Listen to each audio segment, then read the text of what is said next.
Bonjour, c'est Romain Bédouc, bienvenue dans 100% PSG La Tribune, le podcast débat de France Bleu Paris. Et aujourd'hui, j'aimerais vous parler de la grande décision que j'ai prise ce week-end. Après 1 mois et demi de résistance, après avoir navigué via un VPN soit au Brésil, soit au Mexique, j'ai pris mes responsabilités et j'ai payé un abonnement DAZN. Ça y est, j'ai craqué. Alors, je m'en veux un peu parce que j'ai l'impression de légitimer tout le système de la LFP, de Vincent Labrune, tout ça. Mais je dois avouer que le rendu antenne, il est pas désagréable pour regarder de la Ligue 1. Et donc, moi, fier de mon nouvel abonnement, hier, je me suis dit qu'il fallait que je le rentabilise. Hier soir, je mets DAZN 1, je mets le son un peu fort pour que les voisins ils réalisent que j'ai pris l'abonnement à DAZN, voilà, comme ça, que je fais partie de cette caste-là. Et puis, je profite de mon affiche du dimanche soir. Et là, quoi ? Défaite de l'Olympique de Marseille. Oh, dis donc. Oh là là, c'est pas de bol, ça. Oh, et puis quoi, en plus, Adrien Rabiot, il a joué quelques minutes. Ils ont perdu quand même. Oh là là, c'est franchement parfois le destin. J'ai l'impression que mon investissement, il est déjà rentabilisé.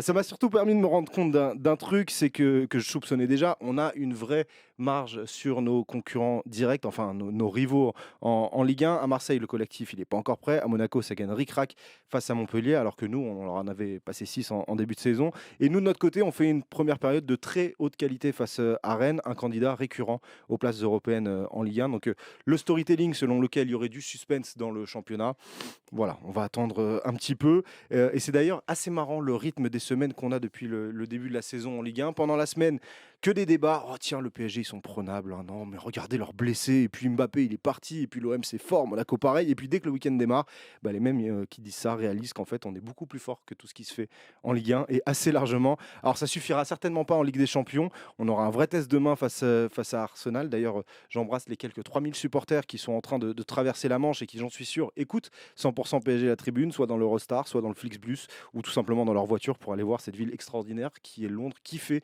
la ville, qui fait le déplacement. Et comme d'habitude, rendez-nous fiers. Allez, on démarre. 100% PSG La Tribune, c'est parti.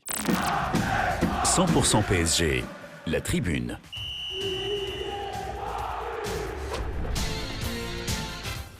Au programme de 100% PSG La Tribune, on aura le traditionnel j'aime pas sur le match de Rennes. On aura ensuite ces débats. Kanginli est-il la bonne solution en faux numéro 9 ? Sommes-nous prêts pour Arsenal ? Il y a une petite info qui vient de tomber juste avant qu'on démarre ce podcast qui peut changer un petit peu la donne sur ce débat-là. Un tout petit peu, on y reviendra tout à l'heure. Et puis on fera un focus sur Arsenal avec un expert des Gunners qui est avec nous autour de la table. Et puis on se posera la question de savoir si les coups de pied arrêtés, c'est la clé du match. Pourquoi ? Parce que nous, on n'est pas très performants et eux, ils le sont énormément. Donc voilà, on va pouvoir débattre de tout ça. Ça va être bien, ça va être sympa. On est là pendant 1 heure et quart, tous ensemble. 100% PSG à la tribune, c'est parti. 100% PSG, La Tribune. Qui compose la tribune aujourd'hui ? Mathieu Faure, SoFoot Nice Matin. Salut Mathieu. Bah, je te parle plus, t'as pris DAZN, tu nous as trahis. Ça va mon Matt ? Ça va et toi ? Ouais, ça va. On vient d'avoir la nouvelle sur Ousmane Dembélé. Toi, tu as pris ça de manière très zen. J'ai l'impression que tout est zen avec toi maintenant. Bah, j'ai confiance en ce coach qui est complètement barré. Et puis honnêtement, c'est un match, c'est pas le match sur lequel je vais miser beaucoup parce que je pense que c'est le déplacement le plus difficile avec celui du Bayern. Et on l'a encore vu ce week-end, c'est une équipe exceptionnelle. Donc bon, j'ai pas trop de pression. Donc si Ousmane sans Ousmane, voilà, on ira avec ce qu'on a et puis on verra bien. Hein. Ouais, bon, on verra, on en parlera tout à l'heure dans le débat pour savoir si on est prêt pour Arsenal. Autour de la table, Julie Yalap, bonjour, comment ça va ? Salut, ça va bien et toi ? Ouais, bah ça va. Je suis content de t'avoir autour de la table, ça fait longtemps. Ah bah c'est sympa, merci. Ouais. Je suis contente d'être là. Ouais, toi aussi t'as appris la nouvelle Ousmane Dembélé avec beaucoup de science comme Mathieu. Moi, Mathieu est mon radar. C'est tellement beau. Voilà. Cédric Chasseur est avec nous, salut Cédric. Romain, bonjour à tous. Ça va bien ? Ouais, écoute, ça va. J'essaie de prendre aussi un petit peu de distance. Surtout de chercher ce qui a pu déclencher la décision de Luis Enrique de mettre de côté l'ami Ousmane Dembélé. J'essaie de me refaire le film du match, de voir ce qui a pu peut-être générer une colère de Luis Enrique, une discussion qui a pu mal se passer. Donc j'essaie de réfléchir un petit peu. Voilà, je vous donne l'information nous, telles qu'on les a au moment où je vous parle. Décision technique prise par Luis Enrique, c'est l'info de Julien Froment du service des sports. Ça s'est frité, quoi. De Radio France. Voilà. Il n'est pas blessé, il y a eu un petit peu de friture sur la ligne, et puis à un moment donné, ça allait trop loin, et je pense que Luis Enrique n'a pas dû aimer. On va voir ce que ça va donner. Et avec nous autour de la table, un expert de Première Ligue et donc, je disais, un expert des Gunners. Najim Medini est avec nous. Salut Romain, salut tout le monde, j'espère que ça va. J'ai l'impression d'être un peu en terrain hostile, mais bon. Ouais, non, on Parce est que sympa. c'est vrai que tu n'es pas forcément très supporter du Paris Saint-Germain. Bon, c'est pas grave, c'est pas grave. Il faut donner la parole à tout le monde. Mais donc on va pouvoir avoir ton expertise sur Arsenal, sur la Première Ligue et sur la forme justement des Gunners. Et puis comme tu suis un peu aussi le Paris Saint-Germain, tu vas pouvoir donner Bien ton évidemment. avis extérieur aussi sur le PSG. Les copains, on va commencer par le j'aime pas. On va commencer avec Mathieu. Pourquoi je commence avec Mathieu? Parce que Mathieu, c'est le seul dont je sais pas ce qu'il va aimer ou ne pas aimer. C'est un j'aime et un j'aime pas. Chacun, un j'aime ou un j'aime pas, pardon, pour l'émission d'aujourd'hui. Mathieu, ton j'aime ou ton j'aime pas? J'ai envie de dire j'aime Ousmane Dembélé parce qu'on le reverra plus jamais. Donc, petit T'as jamais ange été fan de parti. Dembélé? Non, j'aime bien. Après, le match de vendredi, c'est typiquement du Dembélé, c'est-à-dire c'est Ronaldinho Prime pendant 10 minutes, et puis quand il arrive devant le but, c'est Guillaume Canet dans Narco, il s'endort, et puis il envoie la balle je sais pas où, quoi. Donc c'est un joueur, en fait, c'est un joueur qui est notre facteur X, mais je n'arrive pas à le définir, en fait. Je sais pas si je l'aime, si je l'aime pas. J'aime ce qu'il fait, j'aime pas ce qu'il fait, mais en fait, des fois, quand il part seul au but, je me lève même plus de mon canapé parce que je sais exactement ce qu'il va faire, c'est-à-dire n'importe quoi. Donc il a un côté un peu attachant, il me fait rire, mais il a un côté désopilant parce que c'est quand même un joueur qui a 20 millions de salaire et qui parfois te dit mais mec, ça serait bien qu'à 28 ans tu saches si t'es gaucher ou droitier, quelle surface du pied il faut utiliser. Donc c'est un joueur un peu bizarre, mais qui quand même est capable de faire des différences un peu folles. Et même si c'est pas le meilleur joueur du match de vendredi, parce que Barcola je trouve qu'il est meilleur, Neves est meilleur, Lee est meilleur, mais il a un côté vraiment déroutant pour l'adversaire, et puis c'est un petit joueur frisson, donc je l'aime bien, et comme je sais pas quand on va le revoir, j'ai envie de lui faire des câlins et lui dire que ça va bien se passer. Il va regarder Canal Plus Foot avec nous, il sera bien, et voilà, il va passer une bonne soirée. Alors juste parce que les infos continuent de tomber, visiblement c'est une explication musclée, une altercation entre Luis Enrique et Ousmane Dembélé après le match face à Rennes, une altercation que n'aurait pas apprécié Luis Enrique. Alors tu sais quoi, je commence à m'imaginer le truc et à me dire que Luis Enrique a dû lui passer un petit savon. On se souvient, il y a une action qui ressemble à celle de Gérone où il est presque dans une position similaire face au but, face au gardien, où il a un joueur démarqué à côté de lui. S'il lui fait la passe, il y a but assuré et il préfère tirer dans le petit filet dans un angle un peu plus fermé. On sait qu'il lui avait dit à un moment donné, Luis Enrique, d'être un peu plus individualiste et de tenter un peu plus sa chance plutôt que d'essayer de faire la meilleure passe possible. Sauf qu'il fait l'extérieur. Il est incapable de faire deux trucs en même temps. C'est-à-dire que c'est où je tire, où je passe, mais je peux pas faire un coup un tir, un coup une passe. Et je pense que et dans le placement et dans le repli et aussi dans l'utilisation du ballon, il y a des petites choses qui n'allaient pas face à Rennes. Je pense qu'il y a eu un premier message, il y a eu, ça s'est un peu envenimé. Enfin, je me fais une théorie, j'essaye de comprendre. Et je pense que c'est bizarre que ça arrive surtout après une victoire comme ça, quoi. Donc, mais enfin, nous, ce qu'on pouvait lui reprocher, c'était de pas faire de choix contre Gérone. C'est-à-dire qu'il était arrivé, il était allé tout droit, et Non, puis mais il par n'avait contre- pas fait ni le choix de la passe, ni le choix du tir. Là, il avait fait un choix, quoi. Mathieu dit, il ne sait pas s'il est gaucher ou droitier. Je pense qu'il sait très bien qu'il est gaucher, mais il sait qu'il a surtout pas de pied droit. Et je pense que c'est surtout ça le problème, quoi. C'est qu'il est incapable d'utiliser le pied droit. Donc du coup, tous les défenseurs savent que il va aller sur son pied gauche, il doit tirer. Bref. Lui, il dit que. Moi, je pense qu'il est droitier, mais que- moi. Alors lui, il dit qu'il est. Dembélé, je me rappelle une interview où il dit qu'il est droitier, mais on lui dit qu'il tire ses pénaltys du gauche. Il fait oui, non, mais parce que je préfère tirer du gauche. Mais moi, tous les buts, Mais- dont je me mais souviens vous êtes vraiment, il droitier, mais utilise oui, de oui. gauche, quoi. Tous les buts, les plus beaux buts de Dembélé, j'ai l'impression que c'est du pied gauche. Donc, Ouais, il y a un peu. Après, si c'est une décision technique de ne pas l'emmener après une embrouille, je trouve ça fort dans le sens où tu sens que le coach il tient son groupe, c'est lui le taulier. C'est presque ta star, entre guillemets, même si Barcola a un peu d'aura en ce moment, mais c'est quand même un joueur majeur de l'équipe. Tu vas jouer un match hyper important de Ligue des Champions, qui n'est pas décisif, bien sûr, mais je trouve ça fort, quoi. Après, je ne sais pas combien de temps va durer cette mise à l'écart. J'imagine qu'il sera de retour à Nice, mais je trouve ça fort comme geste, quoi. Julie, on parlera des conséquences tactiques dans le plan, etc. Mais avoir un coach qui peut suspendre Dembélé juste avant un match hyper important, on disait l'importance, ça veut dire aussi quand même, ça confirme encore plus l'aspect boss que peut avoir Luis Enrique. Bah, tout à fait. Là, s'il n'a pas aimé le comportement de son joueur, que ce soit Dembélé ou un autre, il envoie aussi un message, c'est-à-dire que c'est lui le patron et qu'il gère son groupe comme il a envie de le gérer.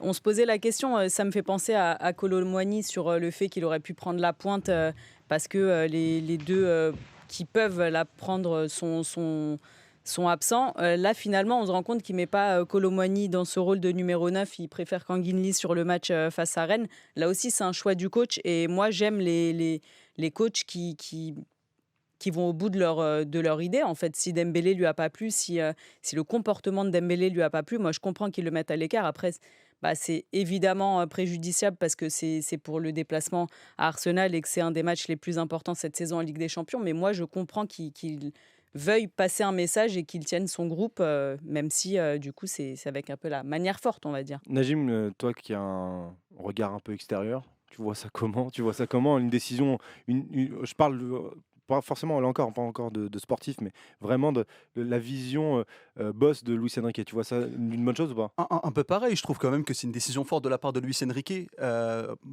Mettre un petit peu à l'écart Ousmane Dembélé au vu de son statut quand même, je trouve que c'est une décision forte. Maintenant, on n'a pas les tenants et les aboutissants, donc on ne peut pas forcément prendre parti.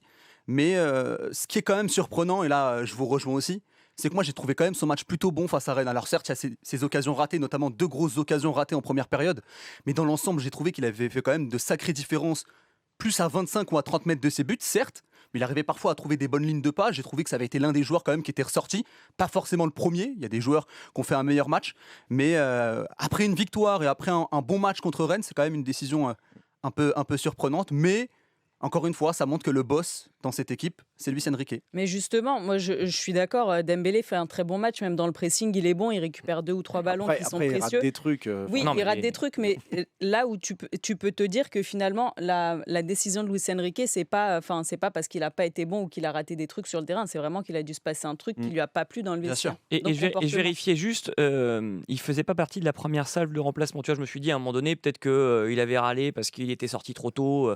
Barcola est sorti juste après son deuxième but. Et c'était tout petit peu après l'heure de jeu. Lui, il était sorti dans la deuxième salve à 10 minutes de la fin, grand maximum. Donc, ça peut même pas être ça. Vraiment, je pense qu'il y a un truc dans le jeu, soit qui n'a pas plu à Dembélé, qui a déclenché ce discours, soit Luis Enrique lui a fait des reproches sur justement, c'est peut-être ses occasions manquées, son positionnement. Et c'est ça aussi qui a peut-être déclenché. Puis après, on a souvent répété quand même au PSG que c'était les joueurs qui avaient un peu le pouvoir. Donc là, voir quand même que le coach prend cette décision forte, on va pas quand même le pointer du doigt par rapport à ça. Non, mais il va au bout de ses principes. C'est-à-dire qu'on est cette saison dans un PSG où les dirigeants, où l'entraîneur, le staff, ceux qui décident dans ces instances du Paris Saint-Germain déclarent que le projet, c'est l'équipe.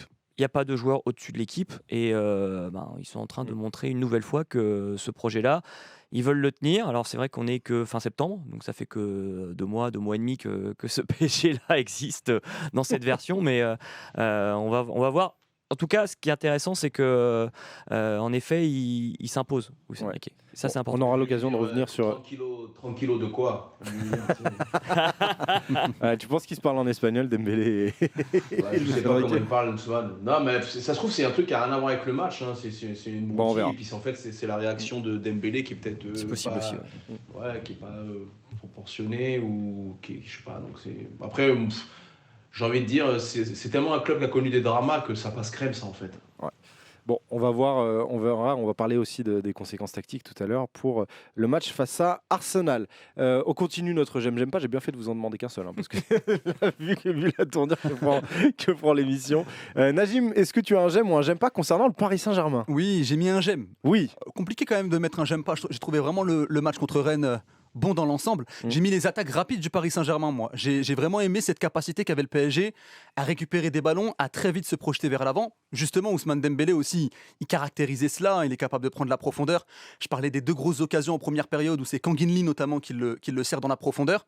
Et ça représente le PSG. Et déjà l'an passé, on répétait souvent que le Paris Saint-Germain, ils avaient cette capacité à être dangereux sur attaque rapide. Il y avait même à un moment ce débat sur est-ce que le PSG est une équipe de contre ou non.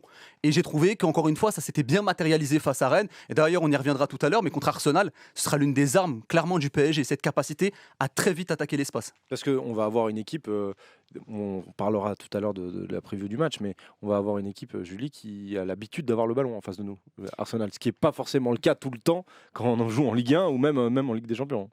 En plus, ils joueront à domicile, donc effectivement, je les vois mal laisser le ballon aux Parisiens. Après, c'est vrai que moi, je suis d'accord, ça va très vite. Face à Rennes, il y a peu de choses que j'ai pas aimées, et j'ai aimé aussi le fait que ça joue, que ça combine très bien, notamment sur les côtés, avec Dembélé. Qui ne sera pas là, avec Dembélé, avec Barcola. Je trouvais que sur les côtés, ça marchait bien. Quand Guinli, même dos au but, il a été très bon. Donc, je pense que même si Arsenal a le ballon, le PSG, finalement, il aura de quoi les mettre en difficulté. Et puis, cette rapidité, ils sont tous jeunes. Donc, on est une équipe très jeune, donc autant en profiter. Ouais, bon, j'avance sur les j'aime pas parce que c'est important, mine de rien, de tenir le conduit, et je vois l'heure qui défile déjà.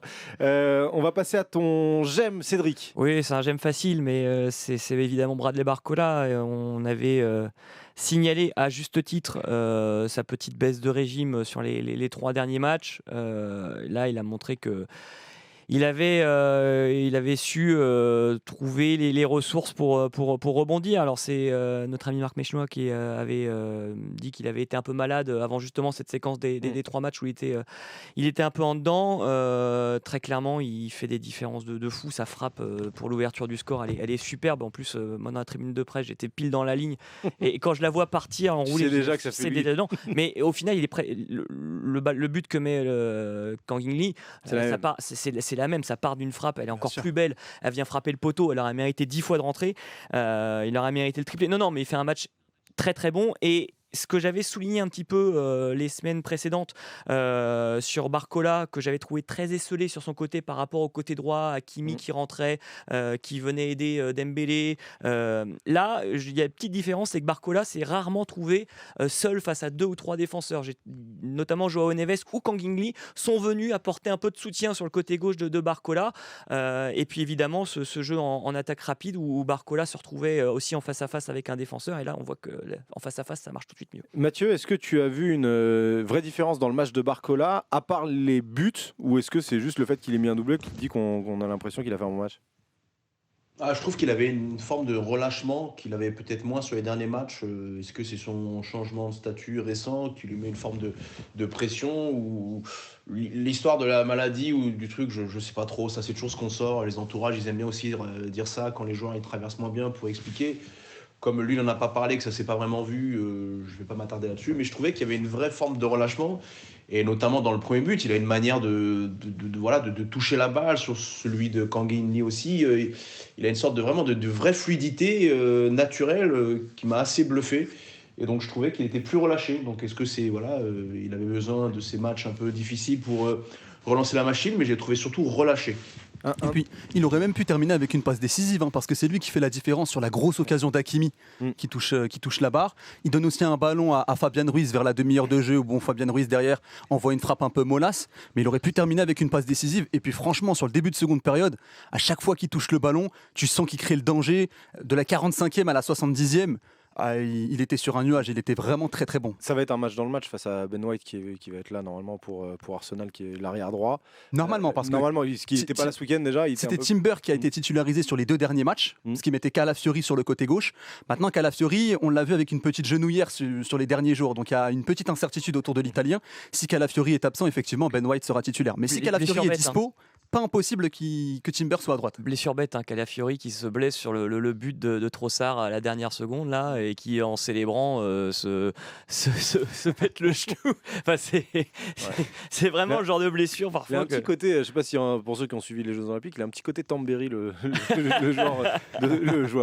l'athlète de saut en hauteur, Calafiori, et donc il est un peu fou de temps en temps. Et juste pour revenir sur Barcola, meilleur buteur de Ligue 1 après cette 6e journée, 6 buts en 6 matchs. Donc voilà, il prend la tête du classement. C'est pas mal. Puis Julie. des vrais beaux buts, quoi, en plus. C'est pas des Ah buts oui. de raccro, quoi. C'est bah non, c'est non, vraiment. C'est-à-dire qu'on On a est pas sur, c'est pas Pipo Inzaghi qui faisait ses années de meilleur buteur Ouais, comme ça. ou Kylian Mbappé, quand il faisait des matchs dégueulasses, et à la 80e, il partait en contre, il les mettait dedans, quoi. Là, tu commences à avoir un but de signature, ce ballon enroulé pied droit dans le petit filet à l'opposé sur une frappe croisée. Là, ça commence à être pas mal. Ça commence à être vraiment une signature pour lui. Julie, je crois que c'est toi la rabat-joie du jour. Alors, j'ai aimé beaucoup de choses dans ce match, mais vu que tout le monde aimait tout, et ben moi j'ai dit que j'aimais pas un truc, c'est le triple changement à la 69e. Où, alors, je comprends surtout que je crois qu'on débute le match avec 8 absents. Je comprends que Luis Enrique veuille ménager son groupe parce qu'en plus il y a le match contre Arsenal qui arrive, donc c'est logique. Mais alors ce triple changement, on rappelle, c'est Skriniar, Mayulu et Kolo Muani à la place de Marquinhos, Ruiz et donc Barcola. Je trouve que ça a totalement déséquilibré l'équipe. Déjà, Beraldo, c'était compliqué en début de match. Alors après les changements, ça a été encore pire. On se posait des questions sur la doublure ou non de Donnarumma. Bah, moi, j'ai pas envie de le revoir. Safonov, oui, il s'est pas vraiment rassuré sur les deux. Il n'a pas fait de grosses erreurs en soi, mais je ne l'ai pas trouvé rassurant. Donc, pour le gardien, c'est un peu compliqué. Kolo Muani, son entrée, elle est ratée. Alors que, donc, du coup, j'ai l'impression que de ne pas avoir été titulaire, ça lui a peut-être mis un coup, parce que ses dernières entrées étaient plutôt bonnes. Et on se fait peur sur la fin de match, alors que tu mènes et que tu es plutôt tranquille. Et ça montre aussi, ça confirme ce qu'on savait déjà, c'est que la profondeur de banc, c'est très léger, quoi. Ouais. Il y a eu un avant et un après. Hein. Bah, c'est ça. Et pour dire vraiment la vérité et un peu les coulisses, moi j'étais parti au départ sur un j'aime pas, et avant que Julie le donne, je l'avais pas encore donné, mais sur aussi ses remplacements. Mais moi au-delà de ça, moi c'est la prestation des remplaçants, plus que les changements, c'est la prestation des remplaçants. Quand tu rentres sur le terrain, t'as pas le droit de faire une prestation comme ça, t'as pas le droit de rentrer et de flinguer ton équipe comme ça, quoi. C'est pas possible. Et tu peux pas être en danger à 3-0 à une demi-heure de la fin, c'est pas possible. Tu peux pas mettre ton équipe en difficulté comme ça. Le niveau baisse, mais alors de 3 ou de 4 étages avec Kolo Muani, Mayulu et Skriniar qui entrent. Et Mbaye, c'est pareil. Pardon, je sais qu'ils sont jeunes, Mayulu et Mbaye, mais la rentrée d'Mbaye, elle est pas bonne. Il arrive, dès qu'il rate quelque chose, il a la tête baissée. Mais voilà, et c'est ça le problème aujourd'hui. Ça montre simplement, et c'était déjà quelque chose qu'on avait vu face à Lille, notamment, les remplacements sont là normalement pour permettre de maintenir un équilibre tout en gardant au moins préserver un résultat, quoi. Voilà, et tout en gardant une fraîcheur. Sauf que là, on arrive et ça fait chuter complètement le niveau de l'équipe. Et Rennes a failli en profiter. Il y aurait très bien pu y avoir 3-2 à 10 minutes de la fin. Heureusement, il y a ce but refusé pour une main d'un Rennais dans la surface. Mais on aurait très bien pu se retrouver en difficulté. Et simplement, le PSG est pas taillé pour jouer sur 3 tableaux. Ouais. C'est la vérité aujourd'hui. Mathieu, on n'est pas là pour tirer sur les petits jeunes parce que ils apprennent, c'est normal aussi. Mais le problème, c'est peut-être qu'ils aient autant de responsabilités maintenant dès le début de la saison. Après, on peut tirer sur Milan Skriniar, par contre. Ah oui. Parce que son entrée. Ah ouais. J'avais complètement zappé qu'il avait C'est joué. le pire, hein, c'est Skriniar. hein, Non, son entrée. son entrée de braconnier, elle est scandaleuse. Ouais, c'est le mec qui prend 9 millions par an, capitaine de la Slovaquie. Apparemment, c'était Franz Beckenbauer à l'Inter. Franchement, c'est un scandale. Déjà, quand il débute les matchs, c'est pas fou. Même si c'était contre. C'était un peu mieux le dernier, là. Bah, le seul match qu'il a joué, ouais, c'était honnête. Il est tellement nul en règle générale, c'est dès qu'il fait un match honnête, on a l'impression que c'est Thiago Silva. Donc, mais là, il fait une rentrée mais scandaleuse en termes de mobilité proche du néant. Il a mis Hakimi dans la panade tout le temps. Enfin, c'est vraiment un joueur catastrophique. Et le souci qu'on a, bah déjà, on a peut-être une génération de Titi qui n'est pas aussi armée ou précoce que Warren Zaïre-Emery, parce que tu sens que Mayulu, c'est encore un peu léger. Mbaye, il a 16 ans, tu peux rien lui reprocher. Et le souci, c'est que c'est limite tes premières solutions de remplacement sur le banc, parce que tu n'as rien. On avait un groupe de 18 joueurs, je crois. Là, il manquait 8 mecs, hein, quand même. Hein. Donc bon, ouais, voilà. Et puis c'était des blessures courtes, puisqu'on a Vitinha, Nuno Mendes, Asensio, Désiré Doué, Donnarumma, tout ça, ils ont repris l'entraînement hier. Et sauf s'ils s'embrouillent avec Luis Enrique dans un vestiaire. Normalement, ils sont censés être dans le groupe pour le match de demain. Mais Matt, On aura Jadon Sancho demain, c'est ça qui est bien, tu vois, les recrues qu'on a fait. Matt, juste, c'est vrai que je ciblais notamment Mbaye. Évidemment, il a 16 ans. C'est juste l'attitude, moi, qui m'a pas plu. C'est-à-dire que tu arrives sur le terrain, tu essayes de mener une attaque, tu perds le ballon à 30 mètres du but adverse, tu repars tête baissée, tu te replies pas.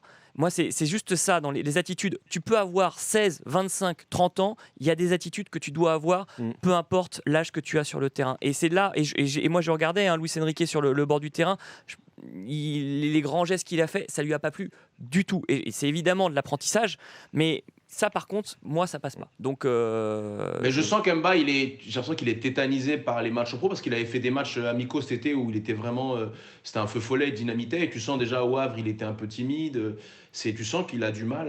Bon, déjà, c'est pas le même niveau la Ligue 1, mais que pour l'instant, il n'est pas apte à peser sur une rencontre de Ligue 1, même quand tu mènes 3-0, qu'il y a un blocage psychologique. Pour l'instant, il n'a pas passé le cut, quoi. Après, c'est un gamin de 16 ans qui n'a pas signé de contrat pro, donc c'est pas très grave en soi, mais c'est sûr que tu vois la différence de niveau, elle est flagrante, quoi. Non, sur les premières rentrées, c'est vrai que autour de lui, on nous disait qu'il n'avait pas l'air complètement libéré par rapport à ce qu'il pouvait faire. Donc c'est vrai que ça s'apprend, quoi. C'est normal, c'est déjà. Bien sûr, ça reste un jeune. 16 ans, voilà. Il est annoncé très très fort quand même.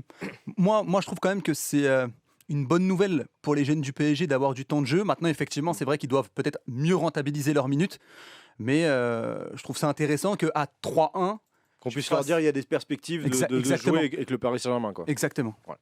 Bon, voilà pour le j'aime pas. Merci les copains, ça a été plutôt bien. On va passer au premier débat, celui sur Kanguinli. Alors je vous avoue qu'à la base c'est un débat sur Kanguinli, de savoir si Kanguinli doit jouer faux numéro 9 comme il a joué face à Rennes.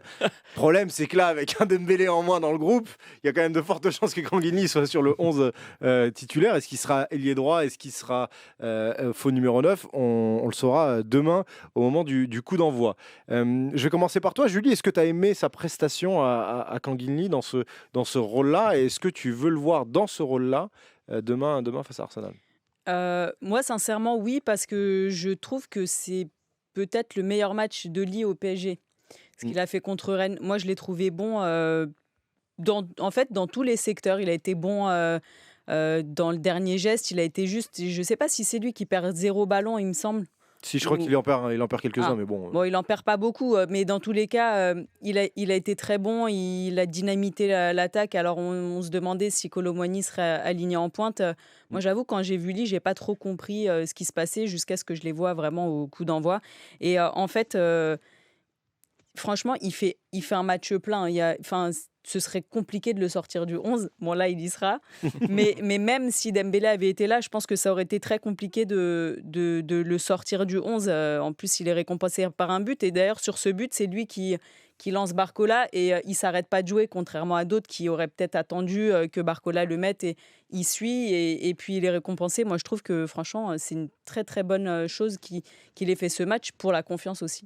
Quelques stats pour Kanguinli sur le match face à Rennes. 7 passes clés. Les passes clés, pour ceux qui sont un peu moins fans de foot ou qui sont un peu moins férus des statistiques, les passes clés, c'est les passes qui amènent à un tir. C'est ce qui peut être des passes décisives s'il y a but. S'il n'y a pas but, on appelle ça des passes clés. Il en a fait 7. 7, c'est le meilleur total pour un joueur parisien sur la saison. Et c'est le 4e meilleur total pour un Parisien en Ligue 1 depuis l'arrivée de QSI. Ah oui. C'est-à-dire qu'il y a eu 12 passes clés pour Néné en 2012, je crois. Il y a eu 10 passes clés, je ne sais plus qui. Il y a eu Neymar qui a fait 8 passes clés à un moment. Derrière Lee Kang-in, 7 passes clés. Bon, ok, d'accord.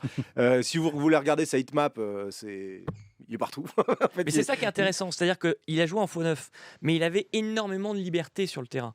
Et surtout, ce que j'ai trouvé intéressant, c'est que en étant faux neuf, il a pu apporter une solution en tant que presque 10, quoi, dans une zone entre la ligne médiane et les 20 mètres. Il a toujours su se positionner entre deux lignes, se rendre disponible pour pouvoir ensuite écarter le jeu, servir de relais, passer de gauche à droite. Et c'est là où j'ai trouvé ça hyper intéressant. intéressant, c'est que il a donné des solutions. Et puis je disais tout à l'heure, moi j'ai trouvé que Barcola sur les matchs précédents était un peu trop seul sur son côté par rapport à Dembélé par exemple. Et là, il venait aussi apporter une solution, un peu de soutien, parce que quand tu peux pas compter sur ton latéral gauche qui monte pas, parce que c'est en fait un troisième défenseur central, c'est important d'avoir un joueur sur lequel tu peux compter. Donc je trouve que cette solution-là, évidemment, c'est pas une solution qui peut être pérenne à mes yeux, mais au moins elle t'apporte elle peut t'apporter autre chose, elle peut te donner aussi une autre solution quand Gonzalo Ramos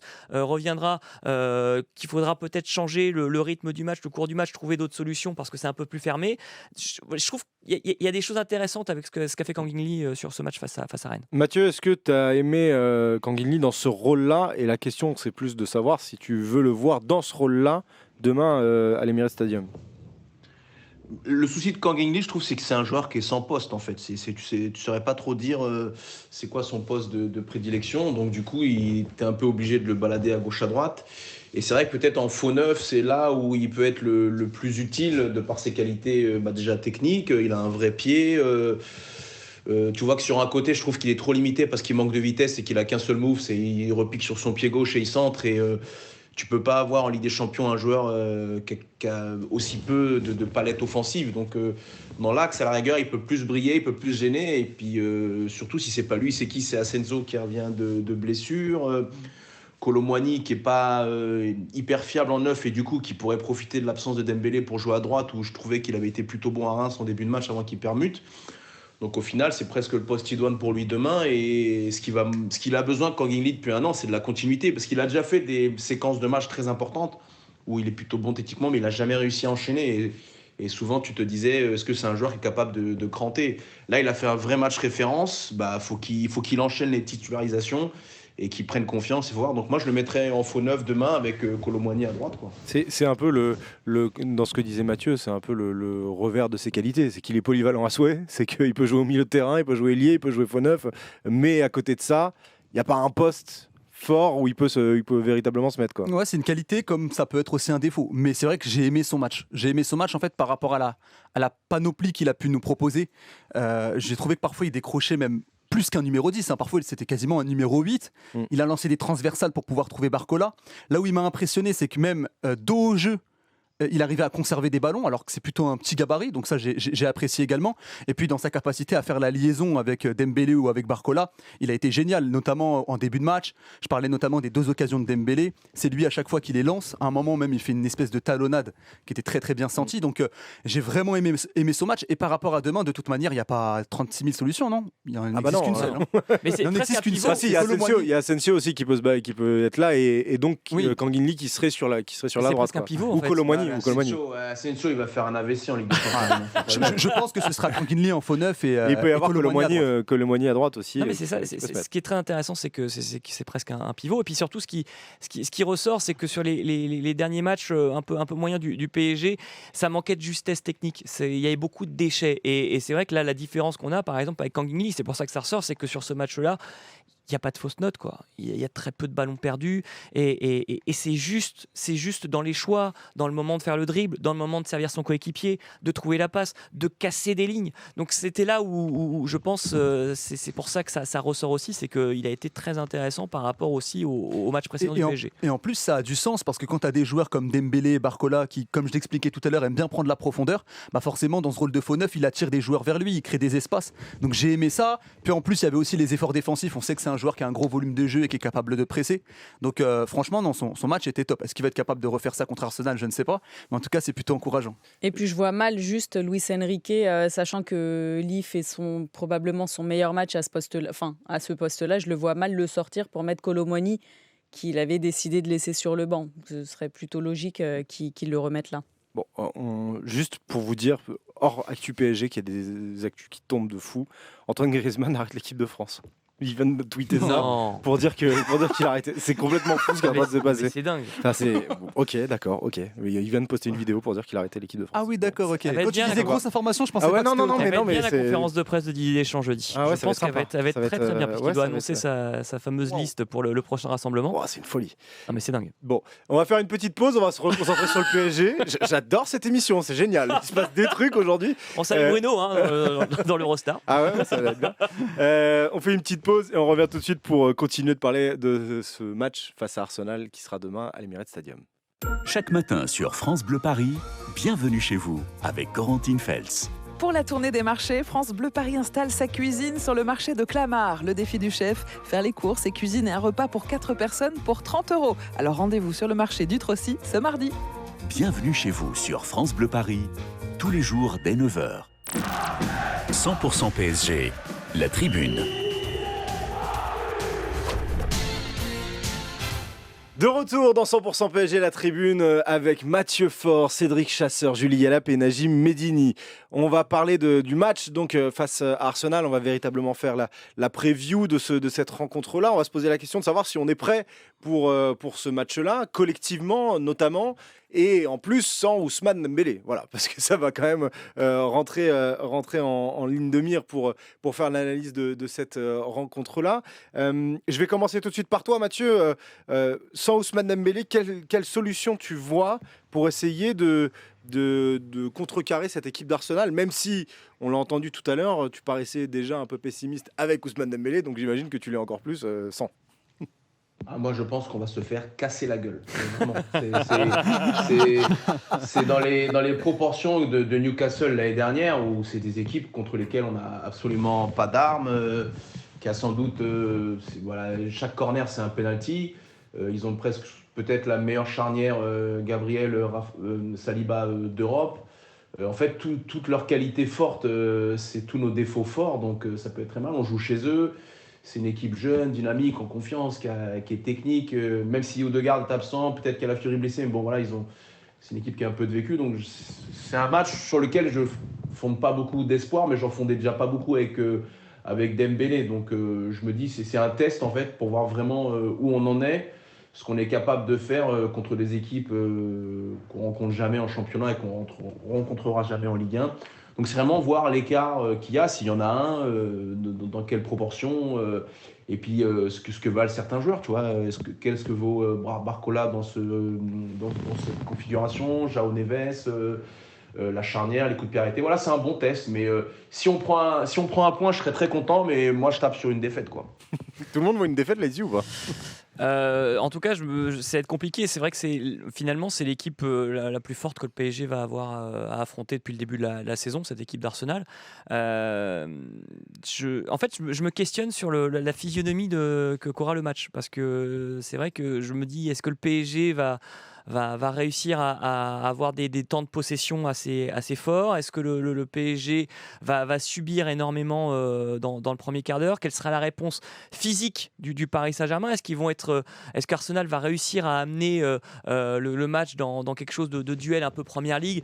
Ou est-ce qu'au contraire, le PSG, avec son milieu de terrain un peu plus technique, va réussir à jouer un peu plus au ballon et à sortir justement de ces zones de duel?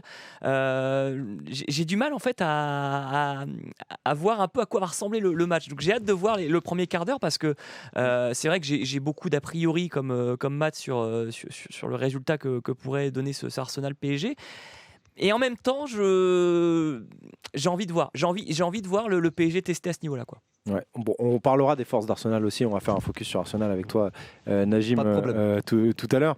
Mais cette équipe-là du Paris Saint-Germain, orpheline d'Ousmane Dembélé, est-ce que tu la sens collectivement prête pour un rendez-vous européen, pour un grand rendez-vous européen? C'est compliqué parce que le révélateur, en fait, c'est demain. On n'a pas eu de révélateur jusqu'à présent. Le match contre Rennes, tu peux le répéter 100 fois, tu n'auras toujours pas forcément plus de certitude, parce que la Ligue des Champions, c'est autre chose. L'adversité que peut te proposer Arsenal, c'est un autre niveau, c'est un autre level. On a quand même vu sur les années précédentes que, il y avait souvent parfois un gap entre ce qui pouvait être opposé au Paris Saint-Germain en Ligue 1 et en Ligue des Champions. Donc savoir si le PSG est prêt ou non, franchement, j'ai pas la réponse. Par contre, comme tout le monde, j'ai hâte de voir. Ça va vraiment être le révélateur pour le Paris Saint-Germain, ce qu'ils vont être capables de faire face à quasiment ce qui représente le gratin européen, face à une équipe qui, en termes de pressing, notamment, va proposer quelque chose de complètement différent de ce qu'a l'habitude de recevoir le PSG. Donc, j'ai hâte. Est-ce que je suis optimiste pour le Paris Saint-Germain? Pas forcément. Je pense que je vois plutôt une victoire d'Arsenal. Mais il y aura peut-être des coups à faire. Une victoire du PSG, j'ai du mal à l'imaginer. Parce que Arsenal perd très peu à domicile à l'Emirates. Un match nul, c'est pas impossible. Mais là, il va y avoir du pressing d'entrée. C'est-à-dire que les joueurs du Paris Saint-Germain vont pas avoir la liberté qu'ils ont en Ligue 1 de pouvoir remonter le ballon jusqu'au milieu de terrain tranquillement, jusqu'à la ligne médiane, avec une équipe qui sera repliée dans sa moitié de terrain qui va l'attendre. Ça va être complètement différent. Et c'est là où ça va être très intéressant. C'est-à-dire que si le PSG est juste techniquement, et qu'ils arrivent à se sortir de ce pressing, là il peut y avoir des ouvertures dans le dos du milieu de terrain. Bien sûr. Par contre, si tu n'arrives pas à passer cette zone-là, à sortir de ta moitié de terrain avec le ballon, là ça va être plus compliqué parce que tu ne pourras pas dans les airs, on a parlé de Saliba et de Gabriel, tu ne gagneras pas les duels. Donc je pense que c'est l'une des clés va être là. Julie, est-ce que les derniers matchs t'ont un peu rassuré pour te dire qu'on était prêt? Parce qu'après, Gérone, c'est vrai qu'il y a eu quelques doutes. Il y a eu ce match de Reims aussi qui n'a pas forcément été très rassurant. Mais il y a cette première période, là, face à Rennes, où tu te dis, bon, voilà, il se passe des trucs, quoi. Bah moi, c'est vrai que j'avais été plutôt frustrée face à Gérone parce qu'on se dit, voilà, c'est le retour de la Ligue des Champions à domicile. Je m'attendais vraiment à ce que le PSG montre, même si l'équipe a changé, qu'elle est en reconstruction, ce qu'on veut, montre qu'elle était supérieure à Gérone. Donc là, sur ce point-là, j'avais eu un peu de retenue, mais alors j'ai été la rabat-joie sur les j'aime pas, et je vais être l'optimiste du groupe. Moi, je vois pas le PSG perdre à Londres parce que j'ai vu je regarde souvent Arsenal sans être experte, mais j'ai regardé notamment ce week-end. Et Arsenal, parfois, c'est lui-même, un peu comme le PSG, parfois se mettre un petit peu en galère. C'est-à-dire que ce week-end contre Leicester, alors il y a 4-2, mais jusqu'à, je crois, la 94e minute, il y a 2 partout. Il profite, après, bon, c'est sur coup de pied arrêté, on en reparlera tout à l'heure, mais d'un but contre son camp et après 4-2 en fin de match. Je pense que les Gunners, finalement, ont quelques failles que pourrait exploiter le PSG. Alors, je n'imagine pas forcément que Paris aille gagner là-bas, mais franchement, ramener un nul, moi, je pense que c'est tout à fait possible. Et je pense que le match contre Rennes, finalement, ce sera un peu la rampe de lancement. Alors, sans Dembélé, on l'a dit 1000 fois, mais il y a des retours aussi dans le groupe. Donc, j'espère, je vois mal le PSG faire 2 mauvais matchs d'affilée en Ligue des Champions. Matt, juste... Arrête. Ça va pas, non. Mais juste sur les retours, effectivement, je rappelle les retours à l'entraînement hier. Vitinha, Nuno Mendes, Asensio, Désiré Doué, Gianluigi Donnarumma, tout ça, ils ont repris l'entraînement. Donc c'est que leur absence de vendredi en Ligue 1 était vraiment plus pour préserver et pour pas risquer une aggravation de leur pépin physique. Est-ce que tu trouves qu'avant ce match d'Arsenal, les temps de jeu, Matt, ont été plutôt bien gérés et que du coup, on peut être un peu plus optimiste pour ça? Je sens pas de joueur fatigué, mais par contre, il y a un joueur sur lequel je suis un peu inquiet, où j'ai l'impression que vraiment il a pas vraiment récupéré de sa blessure, c'est Vitinha, quoi. Tu sens que depuis son retour de trêve international où il avait été touché avec le Portugal, il n'a pas fait un bon match. Tu sens qu'il manque de jus, de gaz. Ça s'est peut-être moins vu parce que tu as João Neves qui a pris de l'ampleur. Je trouve que Zaïre Emery, physiquement, il est bien. C'est dommage qu'on ait récupéré le Fabien Ruiz qu'on connaît, c'est-à-dire le mec de Ligue 1 qui est nul, mou, alors que soi-disant c'est le meilleur joueur du monde en sélection, mais on aimerait bien le voir. Et pour l'instant, ça va. Je suis un peu inquiet, mais c'est pas pour question physique, c'est pour Didio Donnarumma qui doit se lever à 4 heures toute la nuit pour changer les couches de son bébé. Et là, il va se prendre sur chaque corner. J'ai peur qu'il devienne blême, quoi. Ça va être terrible. On va y venir sur les coups de pied arrêtés parce qu'il y a peut-être des trucs qui vont flipper là-bas. Hein. Ah ouais. Mais globalement, je sens l'équipe au point physiquement, enfin pas émoussé, pas vraiment éreinté. Tout le monde joue un peu, tout le monde est en rythme. C'est les blessures, quoi. Tu vois, Doué, je sais pas où il en est. Asensio, je ne sais pas où il en est. Vitinha, j'ai un peu de doute. Mais tu as un 11 qui tient plus ou moins la route. c'est après les rentrants, quoi. Si déjà au troisième rentrant, tu dois envoyer Zag, Mayoulou ou Skriniar à Arsenal, ça veut dire vraiment que ton banc il est très très très très très léger. Non, mais là, il fera pas les changements comme il a fait face à Rennes. Enfin, j'y crois pas. Luis Enrique, il va pas se tirer une balle comme ça. Non, mais je sais pas, imagine, je sais pas, Marquinhos, s'il se fait la cuisse à la 5e, et qu'est-ce que tu fais? T'envoies Beraldo à l'Emirates ou t'envoies Skriniar? Bah, j'envoie Beraldo. Moi, je pense qu'il l'envoie Beraldo. Hein. J'envoie Beraldo Ah, mais bon, tous les jours.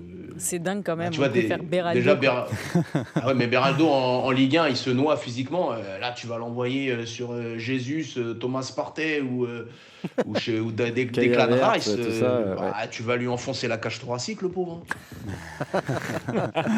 Bon, justement, c'est l'occasion de parler d'Arsenal. L'avantage, c'est qu'on a amené. Alors, pour Gérone, il y avait un très très grand spécialiste de Gérone qui était venu et qui avait pu vous parler de Gérone à ce moment-là. Je sais pas qui c'était. C'était Julie, je crois. Julie, elle adore Gérone. Non. Et pour Arsenal, donc on a Najim. Najim, toi, tu es un spécialiste de Première Ligue. Tu regardes. Je vais pas mentir, tu regardes tous les matchs de Première Ligue par journée. Voilà, il se les fait en replay. Pas les 10, mais j'en fais beaucoup. Ouais. Ouais, quasiment, franchement. Et plus spécifiquement d'Arsenal, parce que tu es aussi fan d'Arsenal. Est-ce que tu peux nous dire rapidement ce que tu penses du début de saison d'Arsenal d'abord? On parlera après des forces, des faiblesses, etc. Mais est-ce que le début de saison d'Arsenal, pour toi, il est satisfaisant? Sur le plan comptable, il est plutôt satisfaisant. Arsenal n'a pas perdu. Ils font partie des 2 seules équipes à être encore invaincus en Première Ligue avec Manchester City.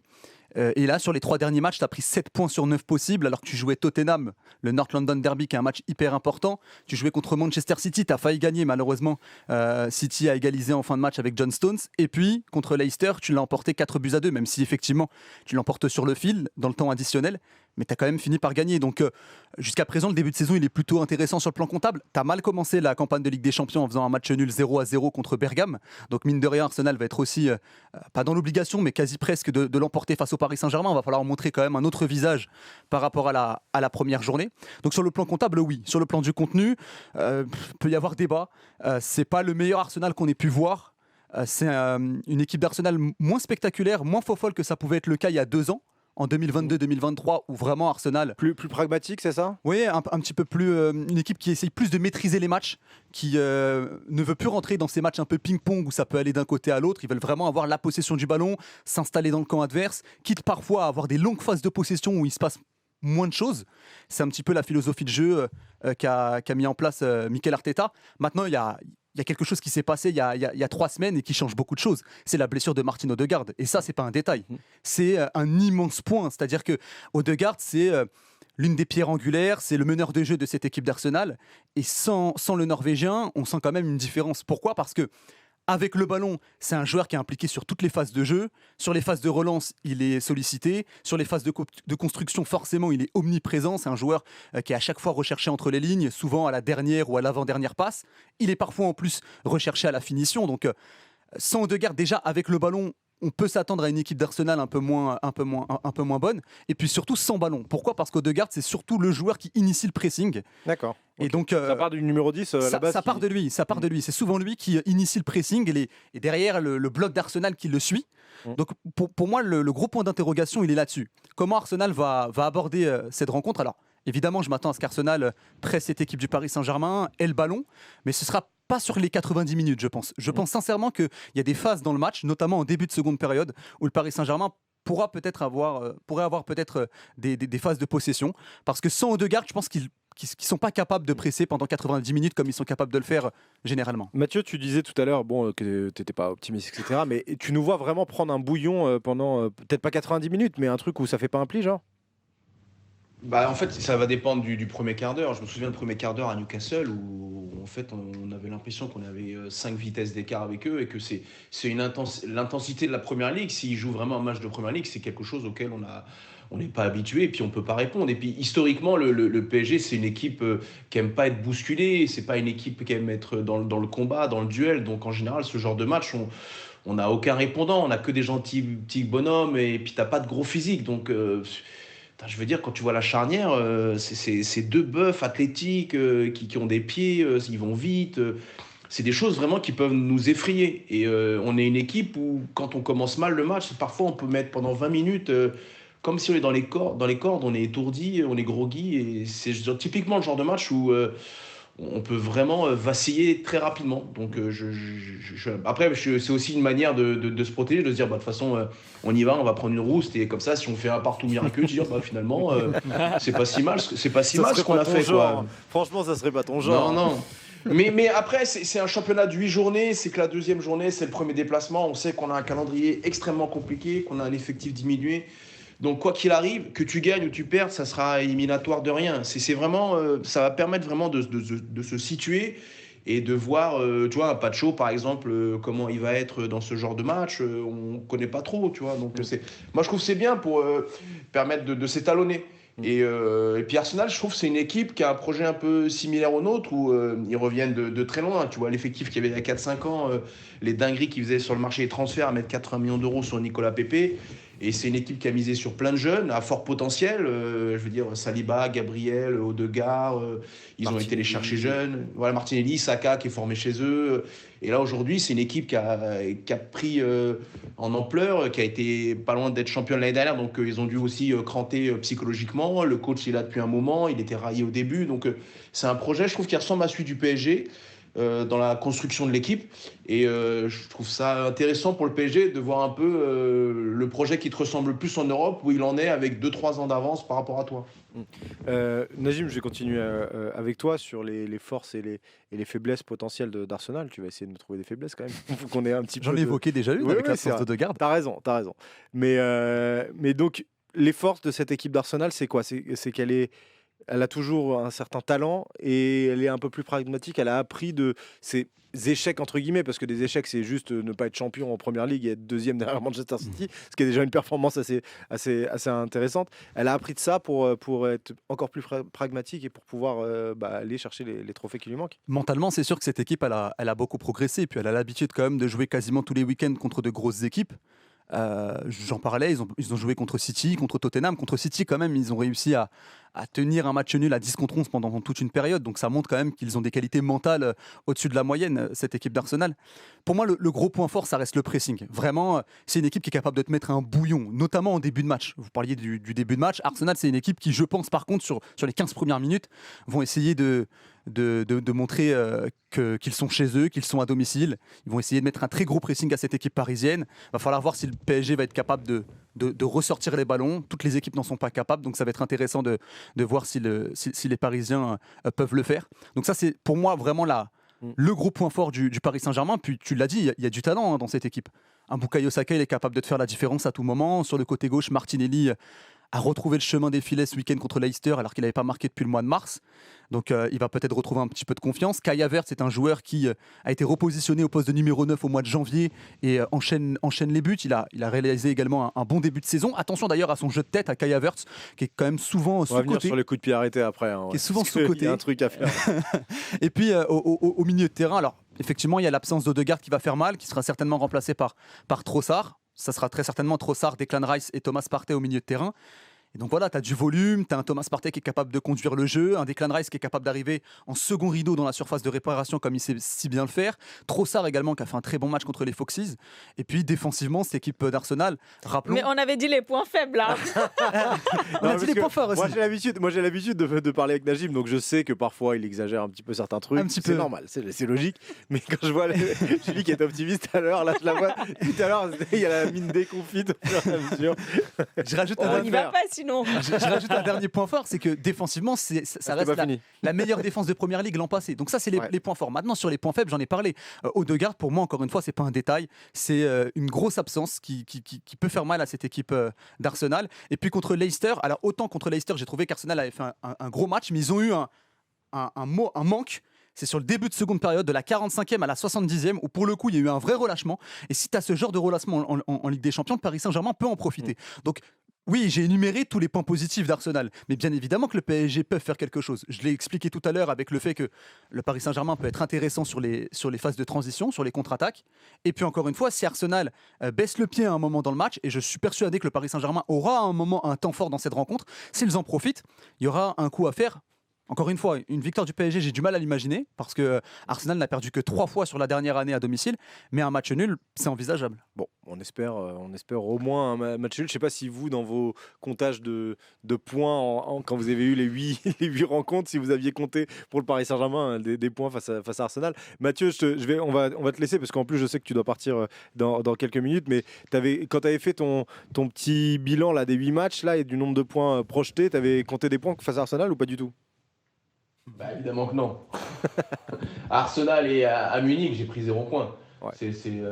Déjà, je m'étais dit, si tu arrives à faire 9 points sur les 4 premières journées en ayant reçu 3 fois, t'es quand même pas trop mal, sachant que c'est le match le plus difficile, c'est quand tu reçois Atlético, mais si t'es sérieux, normalement, le match au PSV, tu dois le gagner. Après, faut pas oublier qu'à l'immense époque de Paul Le Guen, on a été dansé sur les Gunners avec un Younous Sankaré de gala où Arsène Wenger nous a dit mais pourquoi vous les recrutez? Vous avez Patrick Vieira et Zinedine Zidane dans le même joueur. Donc, Ça, je crois que c'était une International Champions Cup ou c'était un l'Emirates Cup, c'était l'Emirates Cup. L'Emirates Cup. Ah ouais, on avait gagné, je je me crois, rappelle. 3-0 contre Arsenal. Bon, c'est des matchs amicaux et Younous Sankaré, il avait été exceptionnel. Mais on a joué contre eux il y a 7-8 ans là. Où Ouais, il y a on 7 fait ans. Avec Matuidi ailier gauche, c'était sous Naïm. un partout là-bas et on fait 2 bons matchs où je crois que Krikoviak il nous flingue tout, mais c'est plus du tout nous on a changé puis eux aussi quoi. Donc c'est une équipe je trouve qui est assez impressionnante à avoir joué dans le sens où t'as pas de vraies stars. Quand tu regardes l'effectif t'as pas de, mais bon il y a moins de stars dans le football, mais c'est une effectif qui a du banc, qui a des joueurs. C'est vraiment peut-être presque la deuxième meilleure équipe de première ligue derrière City et c'est un gros morceau. Ouais. Il y a du L. Non, en c'est vrai tout que cas. sur les 2 dernières années, il n'y a pas trop de débat. Après, tu as toujours Liverpool qui est toujours un peu dur à juger. Mais là, c'est un nouveau projet à Liverpool, c'est pour ça. Voilà, c'est un gros morceau, même si en Ligue des Champions, ça fait un moment qu'ils n'ont pas fait de performance, mais ça reste un très gros morceau et je trouve ça bien de voir où on se situe et vraiment si en joute européenne contre des équipes comme ça, on n'a absolument pas les armes pour exister ou si on peut se raccrocher à certains espoirs, certaines branches et puis voilà, t'es pas à l'abri de joueurs qui se révèlent et qui en fait sont des génies quoi. Bon, merci Mathieu, puisque je sais que tu dois partir, donc merci à toi pour cette émission. Et puis merci de nous Et n'oubliez pas, demain, mettez 20 balles sur Arsenal. n'importe quoi. Je comporte des Il risques, on fait attention. n'y a même pas de cote. On fait attention à ce qu'on met, à l'argent qu'on mise. Et puis merci de nous avoir reparlé de Grigor Skrikoviak, parce que j'ai complètement oublié. Voilà, merci. On le salue s'il nous écoute. D'ailleurs. Dernière partie de cette émission, dernier débat sur les coups de pied arrêtés. Pourquoi je voulais parler des coups de pied arrêtés? Parce que ça va être une variable plutôt intéressante dans cette rencontre, que ce soit côté Paris Saint-Germain et côté Arsenal. Alors on va d'abord parler du Paris Saint-Germain. J'ai recensé les buts qu'on a pris depuis le début de la saison. Donc on a pris 5 buts. Face au Havre, but qui vient d'un coup franc. Face à Lille, c'est pas un coup de pied arrêté, ni un coup franc, ni un centre. Face à Brest, c'est pas un coup de pied arrêté, mais ça vient d'un centre. Face à Reims, c'est pas un coup de pied arrêté, mais ça vient d'un centre. Et face à Rennes, c'est un penalty qui vient d'un corner à la base. Donc, ça date pas d'ailleurs de Cédric de cette saison. Non. Il y a une faiblesse au Paris Saint-Germain sur les ballons aériens et aussi sur les coups de pied arrêtés. Et on a vu que Safonov était aussi incapable que Gianluigi Donnarumma de nous faire des sorties à peu près correctes dans les airs sur ces fameux coups de pied arrêtés. Les 2-3 problèmes qu'on a, on a un problème avec un gardien qui n'est pas capable de sortir malgré sa grande taille. Là, je vais cibler Donnarumma pour justement soulager Oui, mais la on va le défense. garder quand même. On va le garder. Après, sur sa ligne, je préfère à Safonov. Mais sur ses coups de pied arrêtés, on a un gardien qui devrait profiter de sa grande taille et qui ne le fait pas pour soulager sa défense. On a des assignations, je trouve, en termes de marquage qui sont pas toujours respectées. Et je trouve que les attaquants adverses ou les joueurs adverses dans la surface profitent parfois un peu de du marquage lâche du Paris Saint-Germain. Et puis surtout sur les deuxièmes ballons. Enfin, tu parlais du penalty par exemple de Rennes. Je trouve qu'il y a quand on perd un duel, on n'en perd pas qu'un, quoi. On en perd un, on en perd deux, on en perd trois. Et c'est ce qui mène parfois à des buts indirects sur des coups de pied arrêtés. Donc il y a toute une phase en fait sur ces coups de pied arrêtés où on est en difficulté du moment où il est tiré à peut-être 30 secondes plus tard. Donc pour moi c'est là où il y a un vrai problème du côté du Paris Saint-Germain. C'est une question de placement, d'appréhension des trajectoires, ou c'est vraiment de la nonchalance, de l'attitude qui fait qu'on ne sait pas trop comment agir et on n'y va pas à fond, quoi. Alors, c'est une vraie question que je me pose. Est-ce que Luis Enrique travaille vraiment les coups de pied arrêtés? J'ai pas l'impression. Enfin, ils doivent le travailler, effectivement, mais peut-être pas de manière très poussée, parce que c'est une constante avec les équipes de Luis Enrique d'avoir ce point faible sur les coups de pied arrêtés défensifs.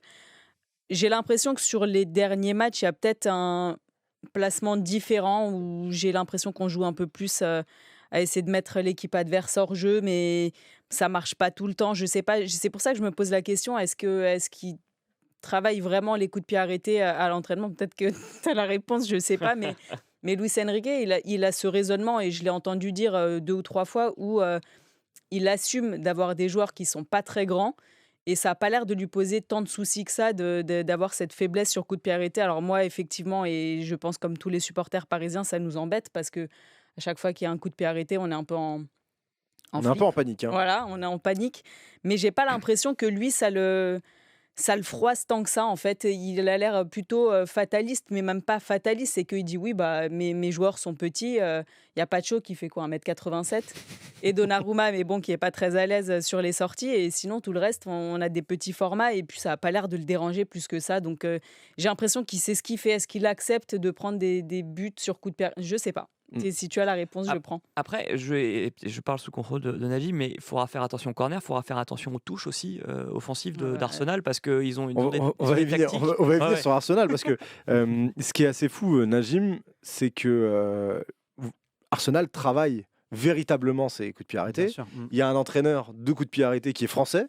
On n'en a pas, nous. Non, je ne sais pas si on n'en a pas, mais en tout cas, on n'en a pas au moins aussi efficient que. En tout cas, on n'entend jamais parler. Ouais, voilà. Je préfère me dire qu'il n'y en a pas. Alors, peut-être présente-nous il est français, Nicolas Jauvert, il s'appelle. Nicolas Jauvert, il est arrivé en 2021. Et c'est vrai qu'il a métamorphosé Arsenal sur ce registre-là, parce que depuis son arrivée, je crois qu'Arsenal a marqué sur 44 buts sur corner, ce qui est quand même énorme depuis son arrivée en 2021. L'année dernière, c'était déjà l'équipe Arsenal qui avait marqué le plus de buts sur coup de pied arrêté en Angleterre et en Europe. Donc, ce sont vraiment des monstres dans ce registre-là, et on l'a vu sur les dernières semaines. Contre Tottenham, tu gagnes 1-0 sur un but de Gabriel. Contre City, tu as marqué sur coup de pied arrêté. Là, contre Leicester, le 3e but de Trossard, il vient également d'un corner. Donc Arsenal est vraiment excellent dans ce registre-là. Et effectivement, c'est quelque chose qui est travaillé, parce qu'en Première Ligue, pour le coup, ils sont en avance là-dessus. C'est que depuis plusieurs années, beaucoup de clubs ont des entraîneurs attitrés au coup de pied arrêté. Everton, par exemple, a un excellent entraîneur de coup de pied arrêté également. Et d'ailleurs, ça se ressent aussi sur les chiffres, parce que Everton est une bonne équipe sur corner. Liverpool est une équipe également qui marque beaucoup sur les coups de pied arrêtés. Et malheureusement, c'est vrai que dans les autres championnats, et notamment au Paris Saint-Germain, je me fais souvent la réflexion, mais on n'entend pas parler. Alors, ils ont peut-être un entraîneur des coups de pied arrêtés, mais en tout cas, on n'en entend pas parler. Donc, c'est quand même un petit peu curieux. Je sais qu'à Lyon, par exemple, c'est Rémi Vercoutre qui gère les coups de pied arrêtés. Enfin, Rémi Vercoutre était entraîné, c'était un gardien de but. Je ne suis pas certain qu'il ait vraiment l'expertise pour pouvoir permettre à l'Olympique Lyonnais de passer un cap sur ce registre-là. Donc, la Ligue 1, je pense, ils sont un petit peu en retard là-dessus. Il va falloir évidemment faire attention, parce que Gabriel, notamment, est un véritable monstre. Souvent, ce qui se passe, c'est que tu as un atout Oui, voilà, je voulais savoir, en gros, les techniques, c'est quoi? Comment ça se passe? Est-ce que c'est une forme de système comme au basket, en gros, où chacun a un peu son rôle et doit avoir un truc qui fait que s'il respecte son rôle, le ballon arrive sur la tête d'un joueur qui est dans l'équipe, quoi. Évidemment, il y a des circuits. La forme qu'on voit le plus souvent, c'est beaucoup de joueurs qui sont au 2e poteau. Tu as un joueur à l'entrée de la surface et tu as un joueur autour du point de pénalty. Et le joueur qui est autour du point de pénalty, c'est souvent Gabriel. Et il arrive lancé dans la surface de réparation au 1er poteau comme une bombe. Et c'est souvent lui qui est à la finition de ses coups de pied arrêtés. Et c'est souvent le circuit. Et c'est parfois à la limite aussi de la légalité, puisque je vois qu'il y a pas mal de blocs un peu basket. Où en gros, cet attroupement de joueurs là que tu disais au 2e poteau, ça empêche aussi le gardien de sortir potentiellement au 2e poteau. C'est vrai, ça arrive, mais tu sais, il y a une zone grise un peu autour de ça. On ne sait pas vraiment qu'est-ce qui est sanctionnable ou non sur sur les Ouais, blocs parce qu'en que fait, tu peux faire au gardien de il but. n'y a personne qui fait vraiment obstruction, mais comme ils sont tous là, bah, tu peux pas sortir, quoi. Ouais, il y a un gardien qui est en grosse difficulté à chaque fois, c'est Vicario, le gardien de Tottenham, qui Ouais. arrive pas du tout à sortir de sa ligne, qui souvent se fait piéger comme ça sur les corners. Et tu sais, j'ai discuté avec un joueur qui a déjà joué contre Arsenal et qui me disait qu'apparemment, ils avaient un code couleur qui était lié en fait au maillot des équipes. C'est-à-dire que par exemple, s'ils veulent dire rouge, ils vont pas dire rouge, ils vont dire Liverpool. Je t'assure que c'est le joueur qui m'a raconté ça. Et voilà, si par exemple ils veulent dire blanc, ils vont te dire Real Madrid. Et en fait, les joueurs, eux, Ils savent ce que ça veut dire. savent ce que ça veut dire et ça permet en fait d'être un petit peu plus illisible. Et donc en fait, il s'est retrouvé sur des coups de pied arrêtés où il entendait des joueurs d'Arsenal crier Liverpool d'un coup, quoi. Ah, mais par contre, là où je vais rejoindre Najim, c'est que au-delà du placement de la position des joueurs, la force d'Arsenal, c'est que souvent les buts, si tu me dis si je me trompe, mais ils marquent beaucoup de la tête dans les 6 mètres. C'est là où c'est très fort, c'est que évidemment, quand tu arrives à prendre le ballon de la tête dans les 6 mètres, C'est là où normalement il y a de la densité, où il c'est y a là où beaucoup de monde. il y a beaucoup de monde et ils arrivent toujours à prendre le dessus. Je me souviens d'un but de Gabriel, un but de Saliba sur les dernières journées de championnat où ils sont justement dans les 6 mètres et les gardiens ne peuvent pas sortir. Pourquoi ? Parce que le corner est aussi bien frappé. La Aussi. différence entre le Paris Saint-Germain et Arsenal dans cette situation-là, c'est que les corners ils sont quand même vachement bien frappés par les joueurs d'Arsenal. C'est ça. Bukayo Saka qui les tire prend à droite et Declan Rice qui les tire à gauche. et il y a une capacité à placer le ballon au bon endroit avec les courses, évidemment. Tu regardes les corners du Paris Saint-Germain. Est-ce que tu te souviens de la dernière fois où on a une occasion du Paris Saint-Germain sur corner ? Ah ouais, non, mais souvent les joue à deux. Donc, Et souvent les jeux à deux parce qu'on n'a Horrible. pas la capacité. Et quand ils sont joués tout seuls, souvent c'est joué à mi-hauteur, au premier poteau c'est dégagé de la tête. On a du mal à trouver des occasions. Donc évidemment qu'il y a toute la science du placement des joueurs d'Arsenal sur les corners. Mais il faut aussi signaler que Bien pour sûr. qu'un corner soit une occasion, il faut qu'il soit bien tiré. Et il y a aussi un savoir-faire là que nous on n'a pas. Je vais te rendre hommage, Najim, mais je me rappelle, on avait fait une émission, je crois que c'était il y a 1 ou 2 ans, et où tu me disais, mais combien de clubs rêveraient d'un attaquant qui met entre 15 et 20 buts par saison ? Et combien on paierait pour avoir ça ? Et qu'avec les coups de pied arrêtés, si tu bosses tes coups de pied arrêtés, ça peut t'amener 10-15 buts par saison. C'est vrai que c'est quand Exactement. même fou. Bah, c'est l'ancien entraîneur des coups de pied arrêtés de Tottenham qui s'appelait Vicario, qui justement avait permis à Tottenham Qui n'a de rien à voir passer avec le un cap gardien. Qui a rien à voir avec le gardien. qui a rien à voir avec le gardien, et qui en gros avait fait un livre qui s'appelait comme ça en fait, qui s'appelait l'attaquant qui est capable de te marquer 15 à 20 buts sur coup de pied arrêté. Et donc en fait il parlait des corners et donc il avait fait un livre sur les corners. Et pour le coup c'est vrai que effectivement quand tu as sur les coups de pied arrêtés comme ça cette faculté à marquer quasiment, en fait tu as vraiment l'impression qu'à tout moment, sur coup de pied arrêté, Arsenal est capable de faire la différence. À la 90e, quand tu as le corner contre Leicester, tu te dis ça peut faire but et ça fait but. Donc on se rappelle, il y avait un partout à ce moment-là. Hein. Il y avait match nul entre Leicester et Arsenal, et donc ça les a sortis d'une belle galère. Alors qu'au en première contraire, quand il y a un corner du côté du PSG, Nous, on on dit tremble. c'est pas une occasion. Voilà. C'est risque de contre. Donc les joueurs, si vous nous entendez, demain, on ne concède pas de corner bête. Voilà. Pardon, c'est pas Vicario parce que j'ai fait la confusion justement, c'est Gianni Vio, pardon. Ah, Gianni Vio, qui était le ok. spécialiste des coups de pied arrêtés à Tottenham. Bon, donc voilà. Donc on concède pas de corner, on fait pas de fautes bêtes qui peuvent faire des corners excentrés, là, des coups francs indirects, et on espère que ça se passera bien. Et ben écoutez, ça va être le moment de siffler la fin de la récré. Eh ben, il y a un petit coup de sifflet normalement, mais bon, c'est pas très grave. C'est pas grave, merci à tous d'avoir été avec nous. Merci d'avoir suivi ce podcast. Merci à Cédric Chasseur, à Julie Yalap, à Najim Medini qui est venu et qui est passé nous voir pour nous parler de Première Ligue et d'Arsenal. Merci à Mathieu Faure qui était là. J'ai pas parlé de ceux qui sont sur YouTube, mais ceux qui sont sur YouTube, n'hésitez pas à nous mettre des petits pouces bleus. Ça nous aide énormément. Plus vous nous mettez de likes et plus les podcasts de France Bleu Paris et l'émission est proposée à des gens qui regardent des vidéos sur le PSG et qui peuvent potentiellement aimer nos débats. Le programme maintenant pour France Bleu Paris, demain prise d'antenne à partir de 20h avec ce match entre le Paris Saint-Germain et Arsenal du côté de l'Emirates Stadium. On aura Pierre Clément et Eric Rabé-Sandratana qui seront en studio, Bruno Salomon qui sera là-bas au stade pour nous commenter le match. Le coup d'envoi il est à 21h et puis après débrief jusqu'à 23h30 je crois, entre 23h30 et minuit suivant ce qui se passe. Et puis sinon en podcast, nous on sera là mercredi après la rencontre pour faire un débrief qui va être très sympa. Voilà, ça va être bien. Et puis si vous voulez encore écouter des podcasts sur le PSG, je vous invite à écouter bien sûr 100% PSG le mag avec Pia Clément. C'est avec les supporters, elle donne la parole aux supporters et elle avait des invités, et notamment la semaine dernière c'était Momo Sissoko, notre ancien milieu de terrain qui était là, et donc l'échange entre les supporters et Momo est hyper sympa, donc n'hésitez pas à l'écouter. 100% PSG le mag. Merci à tous, il est temps de débrancher cette émission.